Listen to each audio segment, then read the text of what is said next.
Ini sudah ada 20 orang yang masuk. Sebentar. Ini ada partisipan yang belum di. Kita mulai saja ya, sekalian menunggu rekannya yang lain. Assalamualaikum warahmatullahi wabarakatuh.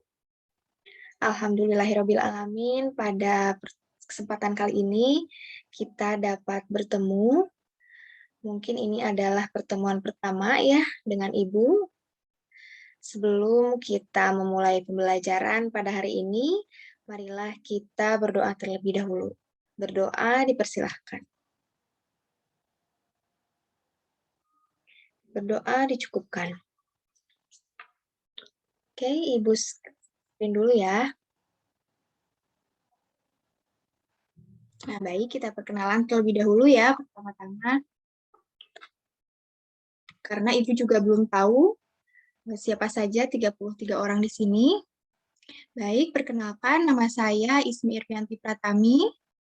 Saya lahir di Tasikmalaya 20 September tahun 2000.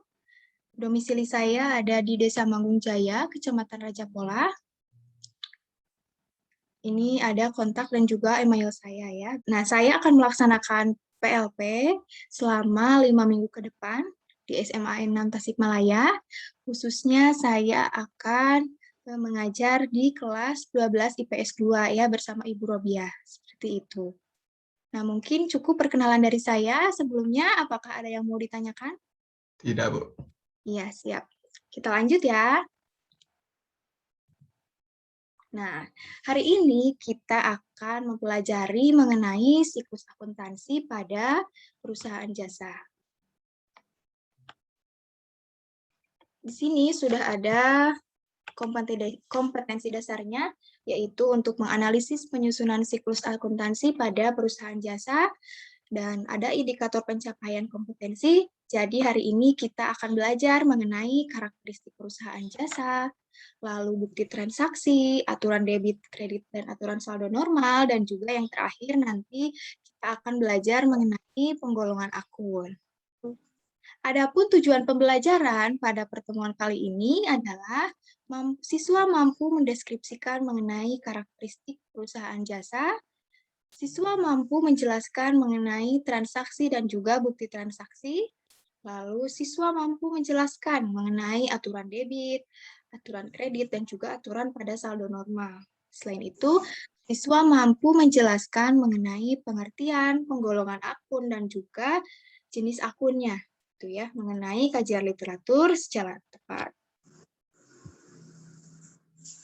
Sebelum itu, Ibu sudah menyediakan di sini ada beberapa gambar yang mungkin kalian bisa lihat. Yang pertama ini ada gambar apa?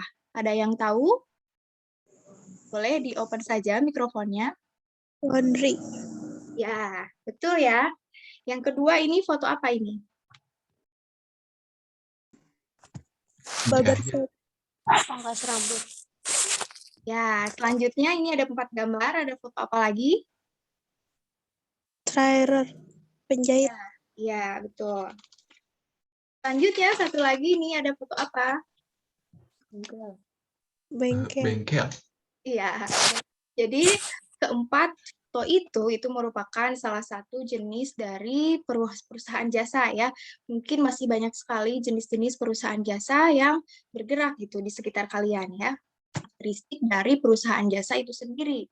Jadi, perusahaan jasa adalah perusahaan yang kegiatan utamanya itu membuat produk tidak berwujud berupa jasa ataupun layanan dengan tujuan untuk mencari keuntungan atau melayani masyarakat. Nah, jadi perusahaan jasa ini kegiatannya itu menawarkan produk berupa jasa atau layanan gitu. Berbeda dengan misalnya perusahaan kerudung, perusahaan mobil itu menawarkan produknya gitu. Itu perusahaan dagang. Berbeda dengan perusahaan jasa. Contohnya itu seperti yang tadi kita sudah bahas bersama-sama ya. Ada penjahit, ada bengkel, seperti itu. Itu merupakan karakteristik dari perusahaan jasa. Selanjutnya, lanjut kepada ciri-ciri dari perusahaan jasa itu sendiri. Yang pertama ada menawarkan produk yang tidak berwujud. Jadi hanya menawarkan layanan-layanannya saja yang bisa dimanfaatkan.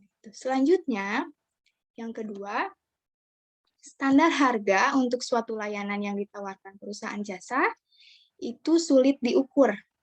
Ya, jadi dalam perusahaan jasa itu sulit diukur. Misalnya nih, Ibu mau menjahit baju ke penjahit A misalnya.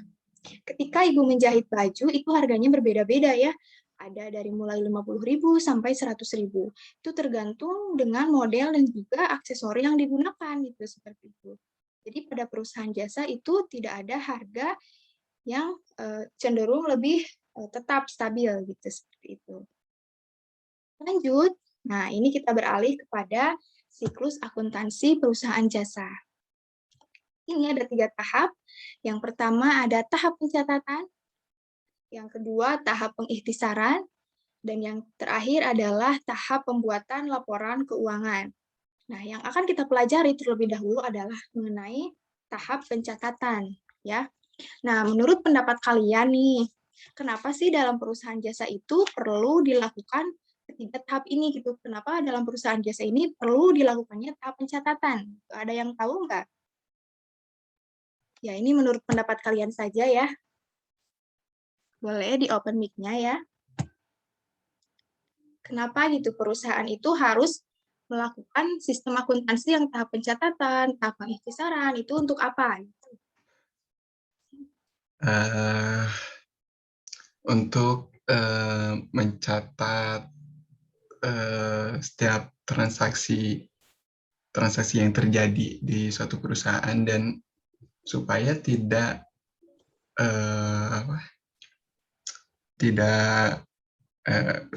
supaya teratur gitulah. Ya, jawabannya betul ya. Jadi betul apa kata Fikri bahwa dengan adanya pencatatan ini itu supaya perusahaan itu dapat mengatur keuangannya seperti itu. Lalu dengan adanya tahap pencatatan gitu, perusahaan itu dapat tahu gitu kapan perusahaan ini mengalami untung, kapan perusahaan ini mengalami rugi gitu. Jadi dapat dilakukan kebijakan untuk periode selanjutnya. Gitu. Jadi berapa modal yang diperlukan untuk periode selanjutnya. Selain itu juga dengan adanya bukti-bukti transaksi dan juga tahap pencatatan itu kita dapat mengetahui gitu pada tanggal berapa kita menerima uang, pada tanggal berapa kita mengeluarkan uang. Nah, selanjutnya transaksi tersebut ini disertai dengan bukti transaksi ya. Ini ada macam-macam bukti transaksi, ada transaksi yang terjadi dari pihak eksternal, artinya transaksi dilakukan dengan pihak dari luar perusahaan. Ini ada 6 macam. Yang pertama ini ada faktur. Faktur merupakan bukti transaksi kredit dan biasanya dibuat beberapa rangkap ya. Biasanya rangkap pertama ini untuk pembeli, rangkap kedua itu untuk penjual, dan rangkap yang ketiga dan seterusnya itu digunakan untuk arsip perusahaan. Selanjutnya ada nota debit dan juga nota kredit. Yang ketiga ada kwitansi. Nah, mungkin kalian juga sudah tidak aneh lagi ya dengan kwitansi. Kwitansi itu merupakan bukti transaksi tunai yang menyatakan bahwa pihak yang membubuhkan tanda tangan pada kwitansi itu telah menerima sejumlah uang. Jadi kalian misalnya membeli baju ke koperasi sekolah, itu pasti kalian akan diberi kwitansi. Karena uangnya sudah diberikan kepada pihak koperasi dan koperasi akan memberikan kwitansi seperti itu. Itu adalah pengertian dari kwitansi. Selanjutnya ada nota kontan. Nah, nota kontan ini merupakan bukti pembelian barang secara tunai yang dibuat oleh penjual. Ini mungkin kalian juga sering ya menerima nota kontan. Misalnya kalian ke fotokopian nih, mau pakai nota gitu, agar angkanya itu tertera gitu di dalam nota, seperti itu. Ataupun kalian misalnya belanja baju nih di Asia Plaza, itu pasti kalian diberi nota kontan ya.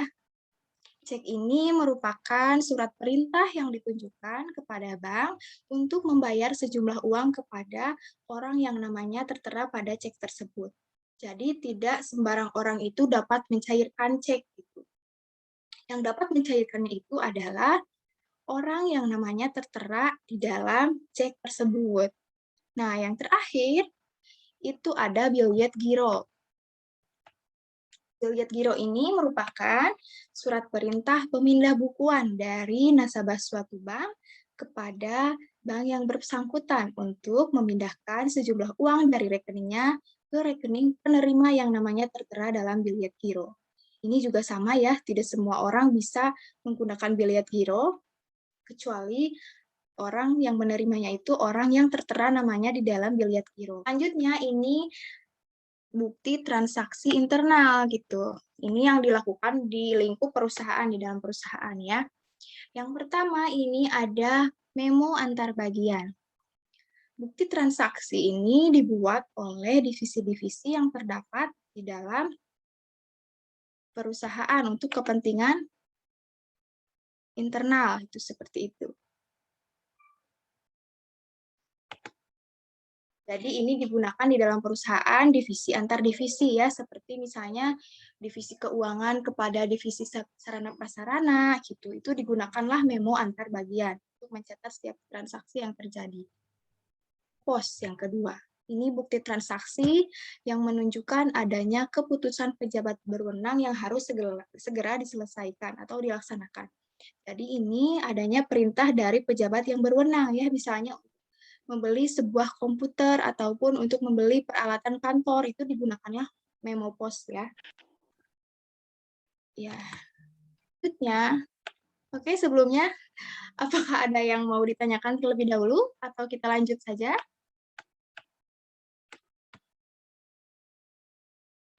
Lanjutlah, Bu. Siap ya, kita lanjut. Ini analisis bukti transaksi. Setelah dianalisis bukti-bukti transaksi tersebut, ya, selanjutnya diambil kesimpulan apakah transaksi itu mempengaruhi aset, kewajiban, beban, ataupun pendapatan. Hasil analisis tersebut dicatatkan pada suatu media yang disebut akun. Nah, hasil transaksi-transaksi tersebut dimasukkan ke dalam media yang disebut akun. Nah, misalnya perusahaan itu sudah membeli komputer dan diterima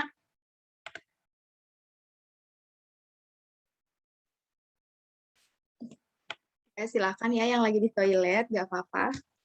Nah, jadi misalnya nih kita sudah membeli komputer perusahaan itu dan menerima nota kontan misalnya ya.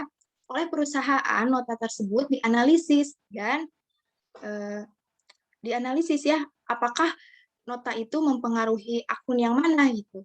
Apakah aset, kewajiban, beban, ataupun dan yang lainnya gitu, misalnya setelah membeli komputer. Kalau kita analisis contohnya ya setelah membeli komputer, maka yang berubah adalah perusahaan dan atau peralatan perusahaan seperti itu ya. Nah, nanti kita masukkan ke dalam akun-akun yang sesuai seperti itu. Jadi akun ini dibagi menjadi dua secara garis besarnya, ada akun real dan juga akun nominal.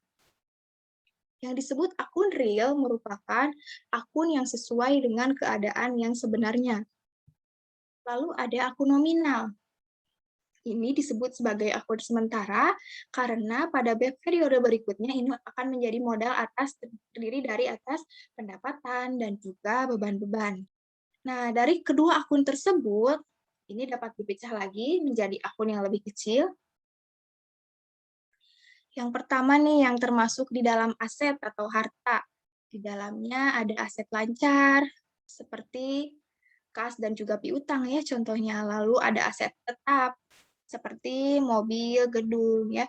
Kenapa kas itu disebut sebagai aset lancar? Karena memang tiap hari atau tiap periodenya itu sering adanya perubahan ya, ada uang masuk, ada uang keluar. Itu disebut sebagai aset lancar. Kalau aset tetap itu mobil, gedung itu contohnya ya, itu cenderung tetap gitu, jarang berubah ya. Misalnya setiap perusahaan terus membeli mobil kan enggak ya, jadi itu cenderung tetap. Selanjutnya yang termasuk dalam aset itu harta tidak berwujud. Yang kedua ada utang. Nah, utang ini ada utang lancar, di dalamnya ada utang usaha, pendapatan diterima di muka, dan biaya yang masih harus dibayar. Nah, contohnya nih dari pendapatan diterima di muka, maksudnya misalnya nih Fikri mau cat mobil ke bengkel. Dan Fikri membayar terlebih dahulu biaya untuk mengecat tersebut. Padahal mobilnya itu diselesaikan dalam 2 bulan ke depan gitu. Jadi Fikri membayar dulu untuk uang untuk mengecat mobil tersebut ya. Dan bagi perusahaan itu dimasukkan ke dalam pendapatan diterima di muka. Seperti itu ya. Selanjutnya ini ada ekuitas atau modal. Ini ada modal saham dan juga laba ditahan. Laba ditahan maksudnya misalnya ketika saya punya perusahaan, saya mengalami keuntungan dan keuntungan tersebut tidak saya gunakan, tidak saya ambil, tetapi disimpan di dalam perusahaan untuk modal periode berikutnya atau untuk modal simpanan seperti itu ya. Jadi keuntungannya itu tidak dibagikan kepada pemilik perusahaan ya. Pendapatan ini terdiri dari pendapatan usaha dan di luar usaha. Pendapatan usaha ini merupakan segala jenis pendapatan di dalam kegiatan usahanya ya, seperti tadi. Selanjutnya yang terakhir ini adalah akun beban. Ada aturan debit, kredit, dan juga aturan saldo normal. Mungkin kalian juga sudah belajar ya bersama Ibu Rodiah mengenai aturan-aturan ini. Jadi sebelum kalian beralih ke jurnal umum atau buku besar, ini ada aturan yang harus kalian pahami terlebih dahulu, gitu ya. Karena kalau dalam analisisnya ini salah menyimpan, gitu, itu akan mempengaruhi nanti pada buku besar atau jurnal umum. Jadi kalian harus paham dulu terlebih dahulu ini. Jadi ini jangan ketukar ya, ketika hutang bertambah itu disimpan di kredit, ketika hutang berkurang itu disimpan di debit. Seperti itu ya, ini aturannya boleh kalian pelajari lebih dalam lagi ya. Ini ketika ada modal bertambah, disimpan di sisi kredit aturannya. Ketika modal berkurang, ini disimpan di sisi debit. Lalu ada price bertambah, ini disimpan di sisi debit. Ya, tapi ada yang tahu nggak ini price itu maksudnya apa artinya? Ada yang tahu price itu apa? Sani, Bu. Ya, boleh silahkan. Ibu, Drive itu modal pribadi bukan ya, Bu? Ya, itu bisa disebut seperti itu ya. Jadi, terima kasih atas jawabannya ya. Jadi, price itu merupakan uang yang diambil oleh pemilik perusahaan dari kas perusahaan gitu. Jadi, perusahaan itu mengambil uang, sejumlah uang, itu disebutnya price. Akunnya terpisah ya. Misalnya saya punya usaha salon. Saya mau liburan nih, saya mengambil uang dari uang salon. Itu nantinya masuk ke dalam price gitu. Dapat dipahami ya? Mengenai pengkodean akun ya. Jadi akun-akun itu memiliki kodenya tersendiri. Ada beberapa jenis akun ya. Nanti ini pengkodean ini dapat kalian gunakan dalam jurnal umum ataupun buku besar ya. Nah, ini ada beberapa kode. Yang pertama ini kode numerik. Terakhir ini ada kode menggunakan kombinasi huruf dan angka. Nah, di sini contohnya ada kode HL dan 101. Ini artinya harta lancar dan 101 kode untuk kas. Nah, mungkin materi yang disampaikan itu sudah selesai. Sebelumnya, apakah ada yang mau ditanyakan terlebih dahulu? Silahkan. Ya. Nah, kesimpulannya, jadi siklus akuntansi ini pada perusahaan jasa itu terdiri dari 3 tahapan. Tadi tahap apa aja? Ada 3. Tahap pengiktisaran dan pembuatan laporan keuangan. Ya, jadi ada 3 tahap ya. Nah, pada tahap pencatatan perusahaan jasa ini, setiap transaksi harus dianalisis terlebih dahulu dan nantinya dimasukkan ke dalam masing-masing akun ya. Seperti itu. Sebelum kita mengakhiri pembelajaran, kita ucapkan hamdalah bersama-sama. Alhamdulillahirrahmanirrahim. Minggu besok kita akan belajar mengenai tahapan pencatatan akuntansi. Nanti kita akan share videonya, jadi kalian tinggal mempelajarinya saja. Sebelum kita akhiri, Ibu berpesan kalian tetap jaga kesehatan dan tetap mematuhi protokol kesehatan ya. Oke. Oke, terima kasih ya. Kalau ada yang ditanyakan, boleh ditanyakan pada grup WA ya. Yes ya, Bu. Terima kasih. Wassalamualaikum warahmatullahi wabarakatuh. Waalaikumsalam. Waalaikumsalam.